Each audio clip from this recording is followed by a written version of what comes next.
প্রধানমন্ত্রী হিসেবে দায়িত্ব গ্রহণের পর একের পর এক চমক দেখিয়ে চলেছে তারেক রহমান। চলতি পবিত্র রমজান মাসে স্বল্প আয়ের মানুষের জন্য ফ্যামিলি কার্ড চালুর ঘোষণার পর এবার মসজিদের ইমাম, মুয়াজ্জিন এবং খতিবদের জন্য সম্মানী ও উৎসব ভাতা দেওয়ার সিদ্ধান্ত নিয়েছে সরকার। ঈদ উল ফিতরের আগেই প্রাথমিকভাবে এ কার্যক্রম শুরু হবে বলে জানানো হয়েছে, যা ধর্মীয় নেতৃবৃন্দের দীর্ঘদিনের দাবির সঙ্গে সামঞ্জস্যপূর্ণ একটি উদ্যোগ হিসেবে দেখা হচ্ছে।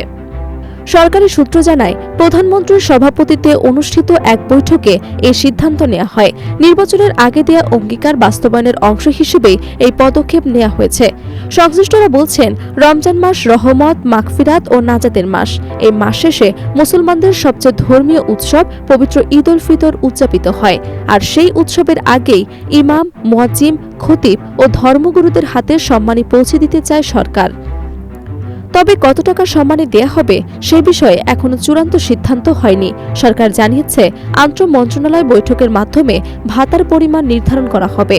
প্রাথমিকভাবে কয়েকটি নির্বাচিত এলাকায় কর্মসূচি শুরু করে পর্যায়ক্রমে তা সারা দেশে সম্প্রসারণের পরিকল্পনা রয়েছে। শনিবার দুপুরে তেজগাঁওয়ে প্রধানমন্ত্রীর কার্যালয়ের সামনে সাংবাদিকদের সঙ্গে কথা বলতে গিয়ে প্রধানমন্ত্রীর উপদেষ্টা মাহাদি আমিন এ তথ্য জানান।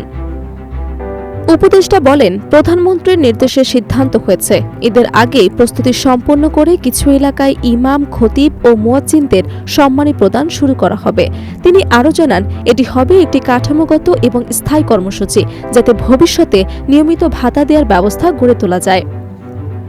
প্রধানমন্ত্রীর প্রেস সচিব সালেহ সিবলি জানান, এটি ছিল প্রধানমন্ত্রীর তৃতীয় কর্মদিবস। এদিন তিনি নির্বাচনী ইশতেহারে ঘোষিত প্রতিশ্রুতি বাস্তবায়নের বিভিন্ন দিক নিয়ে দিক নির্দেশনা দেন। জনগণের জীবনমান উন্নয়ন, সামাজিক নিরাপত্তা জোরদার এবং ধর্মীয় প্রতিষ্ঠানের সঙ্গে সরকারের সম্পর্ক সুদৃঢ় করার বিষয়েও আলোচনা হয়। প্রেস সচিবের ভাষ্য অনুযায়ী, প্রধানমন্ত্রী সার্বিকভাবে একটি কার্যকর বাস্তবায়ন কাঠামো গড়ে তোলার উপর জোর দিয়েছেন। বৈঠকে কেবল ধর্মীয় ভাতা নয়, কর্মসংস্থান সৃষ্টি, বিদেশে দক্ষ জনশক্তি রূপান্তরের বিষয়েও আলোচনা হয়েছে। সংশ্লিষ্টরা জানান, শিল্প ও বাণিজ্য খাতে নীতিমালা সংস্কার প্রয়োজন। একই সঙ্গে টেকনিক্যাল এবং ভোকেশনাল শিক্ষাকে আরও অগ্রাধিকার দিয়ে যুব সমাজকে দক্ষ করে তুলতে চায় সরকার। বিদেশে বাংলাদেশি শ্রমবাজার সম্প্রসারণে প্রবাসী কল্যাণ মন্ত্রণালয়, পররাষ্ট্র মন্ত্রণালয় এবং বিদেশে অবস্থিত দূতাবাসগুলোর সঙ্গে সমন্বয় জোরদারের ওপর গুরুত্বারোপ করা হয়েছে। সরকারি কর্মকর্তারা বলছেন, ধর্মীয় নেতাদের আর্থিক সহায়তা প্রদান শুধু সামাজিক মর্যাদা বৃদ্ধির উদ্যোগ নয়, বরং গ্রামীণ এবং মফস্বল পর্যায়ে সামাজিক স্থিতিশীলতা জোরদারও ভূমিকা রাখবে। মসজিদ ভিত্তিক সামাজিক শিক্ষা, নৈতিক মূল্যবোধ ও সচেতনতা বৃদ্ধিতে ইমাম এবং খতিবদের ভূমিকা গুরুত্বপূর্ণ।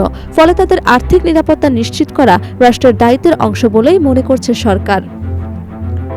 উল্লেখ্য, চলতি বছরের শুরুতে অন্তর্বর্তী সরকারও দেশের প্রায় 3.5 লাখ মসজিদের প্রায় 17 লাখ ইমাম, মুয়াজ্জিনকে সম্মানী দেওয়ার ঘোষণা দিয়েছিল।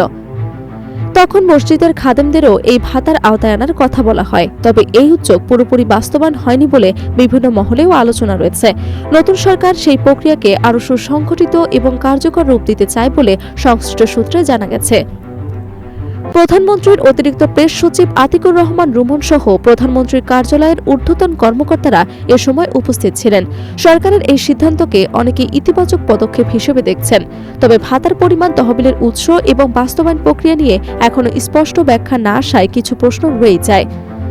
এখন দেখার বিষয়, ঘোষণার পর কত দ্রুত এবং কতটা কার্যকরভাবে এই উদ্যোগ বাস্তবায়ন করা যায়। ঈদের আগেই প্রথম ধাপের বাস্তবায়ন শুরু হলে তা সরকারের প্রতিশ্রুতি পূরণের পথে একটি গুরুত্বপূর্ণ পদক্ষেপ হিসেবে বিবেচিত হবে। Desk report, Dhaka.